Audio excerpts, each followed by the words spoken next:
Assalamualaikum warahmatullahi wabarakatuh. Yang terhormat Ibu Sydney Limarkinanti, MSI, selaku dosen pengampu mata kuliah Statistika Probabilitas. Kami dari kelompok 9 pada hari ini ingin melakukan presentasi untuk proyek UAS Statistika Probabilitas. Sebelumnya izinkan saya untuk memperkenalkan anggota kelompok kami yang terdiri dari saya, Salma Sajidah Taufa, teman saya, Ebira Marsha, Ananda Maudi, Lutfita Indriani, dan Yusdi Hadiansyah yang akan mempresentasikan studi kasus terkait uji ANOVA one way dan two way.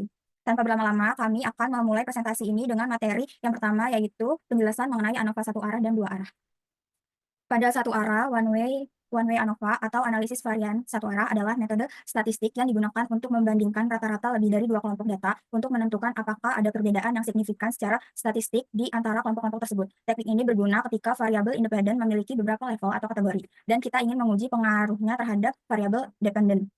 Dua arah, two-way ANOVA atau analisis varian dua arah adalah metode statistik yang digunakan untuk menganalisis pengaruh dua variabel independen atau faktor terhadap satu variabel dependen secara bersamaan. Selain itu, two-way ANOVA juga memungkinkan untuk mengevaluasi adanya interaksi antara kedua variabel independen tersebut.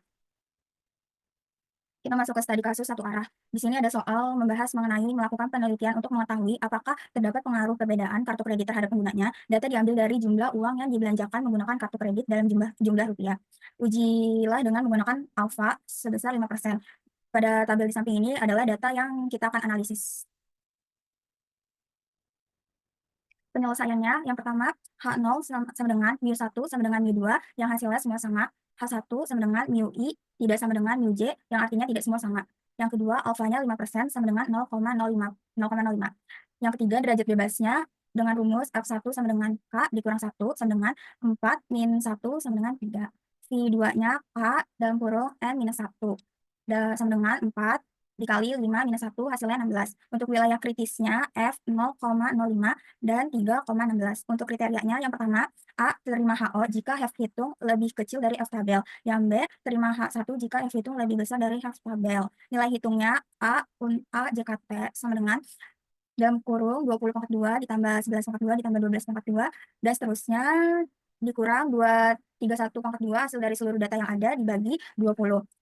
Hasilnya 3033 dikurang 2668,0 hasilnya 364,95. Untuk JKK-nya hasil dari masing-masing bank dipangkati dibagi 5 minus di 2231,2 itu hasil dari seluruh total bank yang ada dibagi 20. JKK-nya jadi 2701,8 dikurang 2668,5 hasilnya 33,75. Untuk JKG-nya 36495 dari JKP dikurang 33,75 dari JKK yang hasilnya 331,2. Untuk slide berikutnya akan dibahas oleh Lutfita. Baik, selanjutnya yaitu ada kesimpulan. Yang pertama, H0 atau hipotesis 0, tidak ada pengaruh antara penggunaan keempat kartu kredit dengan jumlah uang yang dibelanjakan pengguna. Untuk kesimpulan yang kedua yaitu H1 atau hipotesis alternatif, ada pengaruh antara penggunaan keempat kartu kredit dengan jumlah uang yang dibelanjakan pengguna. Ada summary yang grupnya itu terdiri dari BCA, Kimniaga, OCBD, dan Mega. Untuk konnya sama-sama semuanya jumlahnya 5. Dan untuk sumnya, untuk yang BCA itu 66, average-nya 13,2, dan variansinya 24,7. Untuk yang Kimniaga, sumnya 62, average-nya 12,4, dan variansinya 16,3. Untuk OCBC, sumnya 53, average-nya 10,6, dan variansinya 8,8. Yang terakhir ada Mega, yaitu sumnya 50, average-nya 10, dan variansinya 33. Untuk tabel ANOVA-nya sendiri, yang pertama ada search of variance, ada between groups dan within groups. Dan SS, yang pertama itu SS itu adalah sum of squares atau jumlah perbedaan. DF-nya itu degrees of freedom, yang berarti derajat kebebasan. MS-nya itu mean of square, yaitu rata-rata perbedaan, dan F-nya itu statistik F ya. Untuk p-value-nya itu probabilitas kesalahan, dan FCRIT itu nilai krisis F. Untuk yang between groups, itu SS-nya itu 33,75, dan derajat bebasnya itu 3, dan MS-nya 11,25. Untuk statistik F-nya sendiri itu 0,5434, dan p-value-nya 0,6595. Dan untuk nilai krisisnya yaitu 3,2388. Lanjut yang within grupnya, untuk SS-nya 331,2, terus derajat kebebasannya itu ada 16, rata-rata perbedaannya ada 20,7, dan F-nya sendiri itu 8. Dan p-value-nya tidak ada. Lanjut ke totalnya yaitu 364,95, dan total derajat kebebasannya itu 19. Lanjut studi kasus dua arah akan dijelaskan oleh Yusdi. Padanya dipersilakan. Selanjutnya ada nilai hitung yaitu SK dengan nilai tengah baris, nilai tengah kolom, skala, dan total. Dengan JK nilai tengah baris yaitu 6, DB tengah DB nilai tengah baris 2, KT nilai tengah baris 3, F hitung nilai tengah baris 0,93103, F tabel nilai tengah garis 4,14325285. Yang kedua ada JK dengan nilai tengah kolom JK yaitu 9,66667, DB nilai tengah kolom itu ada 3, nilai kolom tengah KT itu ada 3,222222, nilai tengah kolom F hitung ada 1, nilai tengah kolom F tabel 4,75706266, yaitu ada galat JK yaitu 19,3333, galat DB ada 6, galat KT ada 3,22222 dengan F hitung 0, dengan F tabel 0, dan ada total yaitu JK total ada 35, DB total ada 11, KT total 0, F hitung total 0, F tabel 0. Selanjutnya ada studi kasus suara, yaitu mahasiswa akuntansi melakukan penelitian terhadap nilai UAS mata kuliah statistika dengan taraf nyata 5%. Ujilah apakah rata-rata UAS sama untuk metode pembelajaran dan kelas dengan metode M1, M2, M3 dengan rata-rata UAS K1 5, untuk M1, untuk M2 10, untuk M3 9, untuk K2 M1-nya 4, M2-nya 7, M3-nya 6, untuk K3-nya M1-nya 8, M2-nya 5, M3-nya 6, untuk K4-nya M1-nya 5, M2-nya 6, M3-nya 7. Penyelesaiannya itu ada satu hipotesis A, hipotesis ANOVA kolom dengan H K0 sama dengan K1 sama dengan K2 sama dengan K3 sama dengan K4. Tidak ada perbedaan yang nyata antara rata-rata hitung pada kelompok metode. K1 sama dengan K1 tidak sama dengan K2, tidak sama dengan K3, tidak sama dengan K4. Ada perbedaan minimal satu metode yang berbeda dengan metode lainnya. Selanjutnya ada B, hipotesis ANOVA baris, yaitu K0 sama dengan M1, M2 sama dengan M2 sama dengan M3, tidak ada perbedaan yang nyata antara rata-rata hitung pada kelompok kelas. H1 sama dengan M1 tidak sama dengan M2 tidak sama dengan M3, ada perbedaan minimal satu kelas yang berbeda dengan yang lainnya. Yang kedua ada taraf nyata A sama dengan 5%. Yang ketiga ada derajat bebas dengan A kolom, V1 sama dengan 4 kurang 1 sama dengan 3, V2 sama dengan 4 kurang 1 dikali 3 min 1 sama dengan 3 kali 2 sama dengan 6. Yang B itu baris V1 sama dengan 3 kurang 1 sama dengan 2, V2 sama dengan 4 kurang 1 dikali 3 kurang 1 sama dengan 3 kali 2 sama dengan 6. Yang keempat ada daerah kritis, yaitu A, F tabel kolom pada alfa sama dengan 0,5, DB1 sama dengan 3 dan DK2 sama dengan 6, F tabel dan F 0,05, 0,05, 3,6 sama dengan 5,14. Yang B itu F tabel baris pada alfa sama dengan 0,5, DB1 sama dengan 2 dan DK2 sama dengan F sama dengan 6, F tabel sama dengan F 0,05, 2,6 sama dengan 4,76. Selanjutnya ada 5 nilai hitung sama dengan A JKT sama dengan 5 pangkat 2 ditambah 10 pangkat 2 ditambah 9 pangkat 2 ditambah 4 pangkat 2 ditambah 7 pangkat 2 ditambah 6 pangkat 2 ditambah 8 pangkat 2 ditambah 8 pangkat 2 ditambah 6 pangkat 2 ditambah 5 pangkat 2 ditambah 6 pangkat 2 ditambah 7 pangkat 2 dikurang 78 pangkat 2 per 12. Itu JKT sama dengan 25 tambah 100 tambah 81 tambah 16 tambah 49 tambah 36 tambah 64 tambah 25 tambah 36 tambah 25 tambah 36 tambah 9 dikurang 6084 dibagi 12 sama dengan 542 dikurang 507 sama dengan 35. Yang B yaitu ada JKB sama dengan 22 pangkat 2 ditambah 28 pangkat 2 ditambah 28 pangkat 2 dibagi 4 dikurang 78 pangkat 2 per 12. JKB sama dengan 484 ditambah 784 ditambah 784 per 4 dikurang 6084 per 12. JKB sama dengan 2052 per 4 dikurang 507. JKB sama dengan 513 dikurang 507. JKB sama dengan 6. Selanjutnya ada yang C yaitu JKK sama dengan 24 pangkat 2 ditambah 17 pangkat 2 ditambah 19 pangkat 2 ditambah 18 pangkat 2 per 3 dikurang 78 pangkat 2 per 12. JKK sama dengan 576 ditambah 289 ditambah 361 ditambah 324 per 3 min per 3 dikurang 6084 per 12. JKK sama dengan 1550 per 3 dikurang 507. JKK sama dengan 516,66 min 507. JKK sama dengan 99,66. Selanjutnya yang D yaitu JKG sama dengan 35 dikurang 9,66 dikurang 6.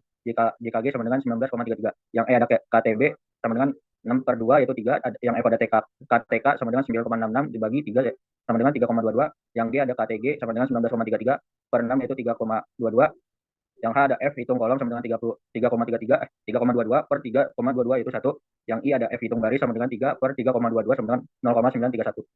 Selanjutnya dibacakan oleh Lukita. Selanjutnya ada kesimpulan, ada 2 kesimpulan. Yang pertama ada kesimpulan 1 yaitu nilai F hitung baris yaitu 0,93103 lebih kecil dari F tabel baris yaitu 5,14325. Maka gagal menolak hipotesis nol atau hipotesis nol itu diterima. Yang artinya tidak ada perbedaan antara rata-rata metode pembelajaran terhadap nilai UAS. Untuk kesimpulan yang kedua, nilai F hitung kolom 1 lebih kecil dari F tabel baris yaitu 4,75770. Maka gagal menolak hipotesis nol atau hipotesis nol diterima. Yang artinya tidak ada perbedaan dan pengaruh antara rata-rata kelas terhadap nilai UAS. Dan berdasarkan uji two-way ANOVA pada taraf nyata 5%, jadi tidak ada pengaruh yang signifikan dari pembelajaran dan kelas terhadap nilai UAS statistika. Selanjutnya ada ANOVA dua arah. Yang pertama itu menggunakan two factor without replication. Summary-nya ada M1 sampai M3, yang konnya itu sama-sama 4. Lanjut ada K1 sampai K4, yang konnya juga sama-sama 3. Untuk M1 sendiri, sumnya itu 22, average-nya 5,5, dan variansinya 3. Untuk M2 dan M3, sumnya sama-sama 28, dan average-nya sama-sama 7. Dan variansi untuk M2 itu 4,67, dan M3-nya itu variansinya 2. Untuk K1, sumnya itu 24, average-nya 8, dan variansinya 7. Untuk K2, sumnya 17, average-nya 5,67, dan variansinya 2,33. Untuk K3 sendiri, sumnya 19, average-nya 6,3, dan variansinya 2,3. Untuk keempat, sumnya 18, average-nya 6, dan variansinya 1. Lanjut ke tabel ANOVA-nya. Di sini source of variansinya ada 3, yaitu ada rows atau baris, kolom, dan error. Dan untuk row sendiri, SS atau sum of squares, yang artinya itu jumlah perbedaannya itu ada 6. DF sendiri itu derajat kebebasan, di rows atau baris itu ada 2. MS-nya 3, F hitungnya 0,93, P value-nya 0,4, dan F tabelnya itu 5,1432. Untuk kolomnya sendiri, SS-nya itu ada 9,6, derajat kebebasannya ada 3, MS itu rata-rata perbedaan 3,2, F hitungnya 1, P value-nya 0,4527247, dan F tabelnya itu 4,7570. Untuk error, SS-nya atau jumlah perbedaannya ada 3, DF-nya 6, dan MS-nya 3,2. Untuk totalnya sendiri, sum of squares atau jumlah perbedaannya yaitu ada 35, dan derajat kebebasannya totalnya itu ada 11. Baik, untuk presentasi selanjutnya kita akan masuk ke langkah-langkah uji ANOVA dalam aplikasi Excel. Untuk selanjutnya akan dibahas oleh Ananda Maudi. Baik, saya akan menjelaskan mengenai analisis data ANOVA satu arah atau one way ANOVA. Berikut merupakan studi kasusnya. Yang akan kita analisis adalah untuk mengetahui apakah terdapat pengaruh perbedaan kartu kredit terhadap penggunanya. Ini merupakan data-datanya. Langkah pertamanya yaitu membuat hipotesis. Setelah membuat hipotesis, kita akan masuk ke dalam analisis. Untuk menganalisis ANOVA pada Excel bisa menggunakan menu data-data. Kita klik menu data, kemudian klik menu data analisis. Kemudian pilih ANOVA single factor. Karena ANOVA single factor ini untuk one way ANOVA atau ANOVA satu arah. Kemudian klik OK. Kemudian kita input range. Input range itu untuk menempatkan, untuk kita masukkan datanya. Kemudian kita pilih kolom. Kemudian kita checklist label. Kemudian kita klik output range. Kemudian lalu kita pilih kolom yang mau kita isi output. Kemudian enter. Kalau sudah terisi semua, kita pencet OK. Berikut merupakan hasil analisis ANOVA satu arah. Dapat kita lihat bahwa F hitung lebih kecil daripada F kritis. Maka keputusannya adalah H0 diterima atau ditolak. Selanjutnya adalah pengujian analisis ANOVA dua arah yang akan dijelaskan oleh teman saya, Ebira Masya. Padanya dipersilahkan. Oke, baik. Selanjutnya saya akan menjelaskan cara penginputan dalam menganalisis pada studi kasus yang kedua. Di sini mahasiswa akuntansi melakukan penelitian terhadap nilai UAS mata kuliah statistika dengan taraf nyatanya itu 5%. Ditanya apakah rata-rata UAS sama untuk metode pembelajaran dan kelas. Untuk itu, untuk melihat dan cara analisisnya, buka pada menu data, pilih data analisis atau data analisis, pilih yang ANOVA two factor without replication. Pilih OK. Untuk input range-nya itu, kita blok dari di atas di atas M1 sampai K4 paling bawah ya. Habis itu labelnya kita checklist untuk menampilkan M2, M1, M2, M3 dan K-nya kita checklist, alpha-nya 5% atau 0,05. Untuk output range-nya itu penempatan dalam pengisian, kita pilih yang B13. Setelah itu kita OK. Inilah analisis dari studi kasus yang kedua. Terdapat F hitungnya itu sebesar 0,931 sekian. Ini adalah lebih kecil dari F tabel. Ini F tabelnya, yaitu F tabel baris ya, yaitu 5,141. 4 sekian. Maka gagal menolak hipotesis nol atau hipotesis nol itu diterima. Yang artinya tidak ada perbedaan antara rata-rata metode pembelajaran terhadap nilai UAS. Nilai F hitung kolom 1 lebih kecil dari F tabel baris ini. Ini lebih kecil daripada F tabel lebih besar atau F hitung kolom nih lebih kecil dari F tabel baris, yaitu 4,75 sekian. Maka gagal menolak hipotesis nol atau hipotesis nol diterima. Yang artinya tidak ada perbedaan dan pengaruh antara rata-rata kelas terhadap nilai UAS. Berdasarkan uji two-way ANOVA pada taraf 5% atau 0,05, tidak ada pengaruh yang signifikan dari pembelajaran dan kelas terhadap nilai UAS statistika. Ya, hanya itu yang cara dari menganalisis studi kasus yang kedua. Selanjutnya saya akan serahkan pada Salma Sajidah. Untuk presentasi hari ini cukup sampai di sini. Semoga presentasi ini dapat memberikan wawasan yang bermanfaat bagi yang menonton. Terima kasih. Kurang lebihnya mohon maaf. Wassalamualaikum warahmatullahi wabarakatuh.